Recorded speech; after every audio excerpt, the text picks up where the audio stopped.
What is up, everyone? It's Quinn here, and in today's video, we're going to be getting into some fantasy football draft strategy, and specifically when you're picking in the early first round. So I'm going to be going through some of the top targets when you're picking from 1 through 4 for the first few rounds, and then I'll also be diving into some mock drafts from pick 1, 2, 3, and 4, just looking at some potential starts you can get to your fantasy drafts, how you can attack the quarterback position, tight end position, just give you guys an idea of some of the teams you can build if you have an early first round pick.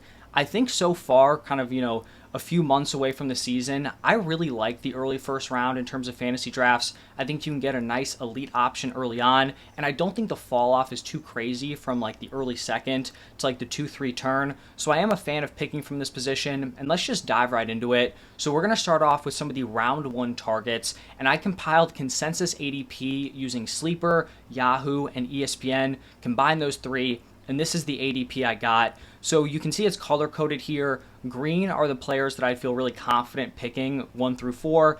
Yellow, I'd be fine with it, but I don't think it's like a screaming value. And then red, these are players I would just not be considering with those picks. So starting off here with the 101, Christian McCaffrey, he's my locked in number 1 player. So if he's on the board, anywhere 1 through 4, I'm taking him there. And then I also think CeeDee Lamb and Tyreek Hill are solid picks at the 102, 103. That's how I have them ranked. And then you can see here for the 104, I feel like you can go in a few different directions. Jamar Chase, Breece Hall, Bijan Robinson, I'm fine with any of those guys. I think personally, I have Jamar Chase as the 104, but that could depend on the platform, how early are running backs going? Could you get nice value at the wide receiver position at the 2-3 turn? All things to consider. And then Justin Jefferson, Amon-Ra St. Brown, I just would not be considering them at the 104. I would take Breece and Bijan over them, and then I would take Jamar Chase over them at the wide receiver position. So just guys I wouldn't be looking for if you have a pick 1, 2, 3, or 4. Now looking at round 2, so this is going to be like late round 2, kind of 2-3 turn area. You can see here Chris Olave, Travis Etienne. I think these are solid picks. For me, I'd be taking Chris Olave like mid round 2, so I think this is a fair price. Travis Etienne, if you're getting him as like a back end, round 2 pick, I think that makes a lot of sense. You can see here, I do not want to be taking quarterbacks or tight ends at the 2-3 turn. I think we're going to get into it once we look at the mock drafts, but the quarterback position is so unbelievably deep this year, you do not need to force these picks. So I have no interest in taking Josh Allen, Jalen Hurts at the 2-3 turn, when there are just going to be so many other quality options that you can get in the later rounds. And even if you don't get a screaming value, if you just punt the position, there are really strong guys that are going as like high-end QB2s that I think are totally playable, week after week for fantasy. So Josh Allen, not a fan. Sam Laporta, I don't think the tight end position is as deep, but I just am not going to be taking Laporta or Kelsey at the 2-3 turn. I just personally don't think the value's there. So you can see those guys are in red. Drake London, I'd be willing to take him mid to early second, so I think if you're getting him late 2, that makes a lot of sense. Pacheco, he's more of a 3-4 turn guy for me, so wouldn't be huge on Pacheco at this price. And then Brandon Ayuk, you can see here kind of like the wide receiver position. I like Ayuk here as a late round 2 option. And then round 3, some of the same players, like I mentioned, Travis Kelsey, just don't want to be drafting these tight ends early on, especially a guy who's getting up there in age, going to be 35 years old during the season. A lot of risk for someone at the 2-3 turn. Drake London, already talked about him. Like him. Ayuk, same thing. Pacheco, 3-4 turn guy. I really like Devon Achane here. You can see some of the running backs are kind of getting pushed up. I would take Achane over Pacheco easily. Such a high ceiling. Doesn't need to have a huge share of the offense to give you elite fantasy production. So I like Achane at the 2-3 turn. I'd be willing to take him like mid-second, maybe even early second. So I think getting him here at the 2-3 turn is a really solid value. For Mike Evans, I'm not crazy about this price, but I'm fine with it. 304, I think you could do worse. Already kind of talked about the quarterbacks, would not be taking Patrick Mahomes here. I'd also just take Lamar Jackson straight up over Patrick Mahomes, so wouldn't have him here. And then Josh Jacobs, another guy, I have him ranked below Pacheco. I have Achane ahead of him. Someone who I'd want to take more in like that 4th round area. I don't think he's necessarily going to get there, but that's where I'd prefer to take him. So those are some of the targets I'd be looking for in rounds 1, 2, and 3. And let's now go into the mock drafts. So this is going to be from the first overall slot. You can see here 1 quarterback, 1 tight end, 2 running backs, 2 wide receivers, 2 flex spots. And with the 101, I'm going to be taking Christian McCaffrey every single time. So I went CMC at the 101. Also, keep in mind, I tried not to take the same player more than twice in these mocks. I think I succeeded with that.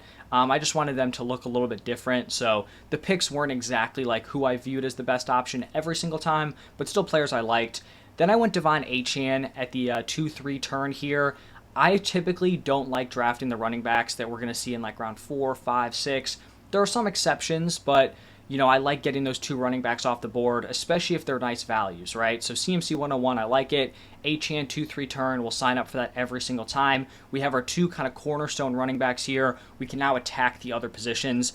Getting Ayuk early round 3, I think makes a lot of sense. Then we get a falling Malik Neighbors in the 4th. I think in more competitive leagues, Neighbors is going to go somewhere in round 3. I think in, more casual platforms, ESPN, Yahoo, he's going to be more of a value. So late round 4 Neighbors, I'll take that all day. I would have considered Mark Andrews if he fell to me, but he got picked right before. And then I went Tank Dell early round 5. Very in on Tank Dell, someone who I'm going to have a lot of shares of this year. And then kind of surprisingly, you can see here at the 6-7 turn, I'm not someone who's overly high on CJ Stroud. I think he's typically getting overdrafted. I think people are kind of overselling his ceiling, or they're just not concerned about it. He doesn't have a ton of rushing upside, but if I'm going to get him late round 6 and he's getting stacked with Tank Dell, that's honestly a price I'm willing to pay here. So I went CJ Stroud in the 6th, got that quarterback off the board. Typically, I want at least, a quarterback or a tight end who's like a mid-tier option or better. So I don't like to punt both the positions. I just think you're like losing value at 2 starting spots. I'm confident enough that I can get volume elsewhere. So we got one of those, decent quarterback options. Then I went with David Montgomery here in the 7th. I kind of just thought the value lined up. If I was going with my best player available, it probably would have been Jonathan Brooks, but according to ADP, he would be a little bit of a reach here. And then I also probably should have taken Zamir White. Honestly, just kind of messed up on that one. So I would have taken White or Brooks if it was like a legit draft. But Montgomery, I think a really solid running back 3. In the 7th round, I think he makes a lot of sense. And then we went at the 8-9 turn, Brian Thomas and Keon Coleman. So I wanted to go back to the wide receiver position. Typically, I like having wide receivers through the flex. So we wanted to get there. Went with 2 young options, Brian Thomas, Keon Coleman, both rookies, going to pretty solid offenses. I think one of these guys, should have a big season. I think they both have a decent amount of upside being rookies. So I like, this 8-9 pocket to go after those rookie wide receivers. That's something you're going to see in the other drafts. Then we went back to the running back position. I just really like the value on Zach Charbonnet, especially getting into like the double-digit rounds. I think this is going to be more of a committee than people think. In worst case scenario, he's like one of the most valuable handcuffs. Then we went back to wide receiver, Curtis Samuel in round 11.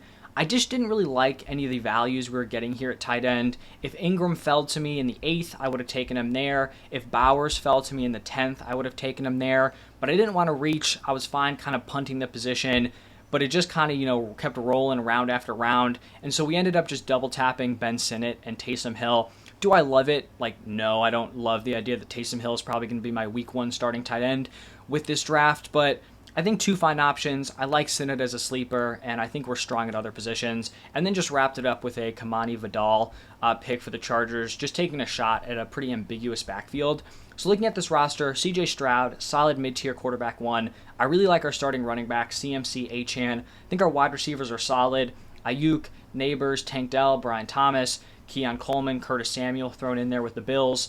Tight end, like I said, that's going to be the weak point with Ben Sinnott. But then I think our depth running backs are solid. Montgomery is the running back 3, Charbonnet in there, and then Vidal also. So that was from the number 1 pick. Now let's shift over to number 2, and we did not start off with a running back here because CMC went number 1, so I went with my 2nd overall player in CeeDee Lamb. Then in the late 2nd, I went with Achane. You can see here, though, if you prefer Derrick Henry, he was available at this spot. Like if you wanted to go tight end, which I don't, you could have gone tight end also. And then there were some wide receivers on the board. I just think, there's kind of a big chunk of wide receivers in this range. So I went with Achane. Then I snagged Debo in the 3rd round. Then we were getting into the 4th round, and this is where you can see me take a shot at like an earlier round quarterback. So I went Lamar Jackson in the 4th round here, and then I was kind of hoping that Mark Andrews would fall back to me. And when I looked at the first guy, his picks, he went Laporta in the 3rd round, so the odds of him picking Mark Andrews in the 4th or 5th seemed pretty unlikely, but he might have picked Lamar, so I snagged Lamar, figured Andrews would fall to me. got that stack and locked up 2 elite options at both the quarterback and the tight end position. So at this point, kind of wanted to get back to the wide receiver position.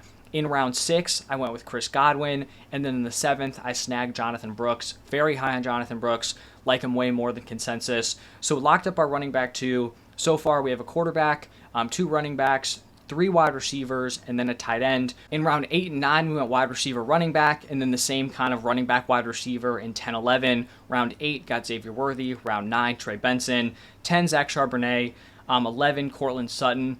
I don't love that we only went 5 wide receivers here. Probably would have preferred one more, quality option, especially since we went elite quarterback, elite tight end. But I think our wide receivers are fine. We really kind of went depth here at the running back position. Got a lot of young options. Jalen Wright, Marshawn Lloyd to kind of close out this draft. I do think early on in the season, that running back 2 spot's probably not going to be great because Jonathan Brooks coming back from injury, Trey Benson's going to be in a committee with James Conner, and then the rest are kind of like handcuff options at this point.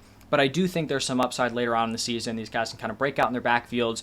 Injuries will happen, and I think this can look like a pretty solid running back room. So like I said, I think maybe the wide receiver position is a little bit weak in terms of depth, but I think the rest of this team is really, really solid. And I did like, the result here going with an elite quarterback and an elite tight end play. Now, shifting over to the 3rd overall pick, we ended up getting CeeDee Lamb here at the 103. So Jamar Chase went 102. This pick for me could have been CeeDee Lamb or Tyreek Hill. I went with CeeDee Lamb, and then I went with another running back here in round 2. This time, wanted to switch it up. Went with Derrick Henry instead of Devon Achane. When we get into this spot at the 2-3 turn, I'm much more willing to go running back in round 2 because typically those quality options aren't falling to the 3rd. Whereas the wide receiver position, there's kind of a big chunk of players, so you're kind of fine with whoever you get. So I went with Nico Collins in round 3. I think in my rankings, I have Debo higher, but I already took him in a previous draft, so went with Nico Collins. Then in round 4, we got another quality option at the tight end position falling to us. A big reason why I'm not trying to draft Kelsey Laporte at 2-3 turn is I think Trey McBride, Mark Andrews are very, very close in terms of, comparing to those other tight ends. So I'd much rather take McBride in the late 4th than have to reach and take Kelsey Laporte at the 2-3 turn, which didn't happen in this draft, but I think, ESPN, Yahoo, it's going to happen more often. And then we get a Lamar Jackson in round 5. And if you're going to give me round 5 Lamar, I just have to take it, even though I didn't have Mark Andrews there. Then we're getting into round 6. Typically, I'd like to go after the wide receiver position, but once again, if you're going to give me Ramondre Stevenson late round 6, just signed an extension with the Patriots, I'm going to have to take him there to be my running back 2. Then we really got serious about the wide receiver position. Calvin Ridley, Christian Watson, Curtis Samuel.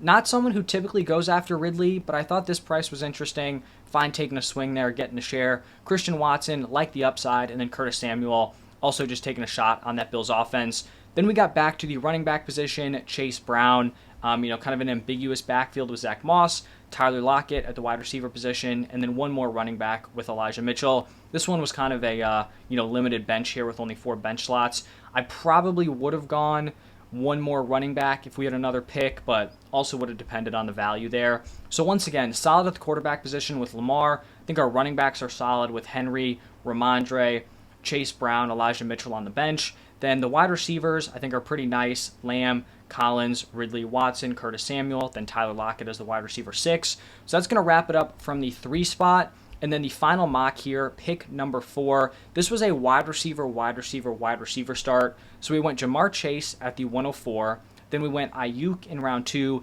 Debo round 3. To be honest, I don't love the idea of going Ayuk and Debo on the same roster because I think both their ceilings are kind of contingent on the other one getting injured or some other weapon on this team getting injured. However, when I was up here with Debo, he was just so clearly my best player available, so I was fine with it. If this was a real team, you could go out and make a trade, move one of them. And then I got a falling Jalen Hurts in round 4. So you can see Josh Allen went at the 210. No shot Josh Allen should go 210 if Jalen Hurts is going to be available there at the 409. And then another player who I thought was a screaming value, we got another share of Mark Andrews here in round 5. You can see Laporta going at the 302, Kelsey at the 306. There's no way Mark Andrews should be going like 2+ rounds after those guys. So this was kind of a spot where we pretty much punted the running back position. I then went Jaden Reed in round 6. Not someone who I draft a ton of, but I thought he was interesting at this spot.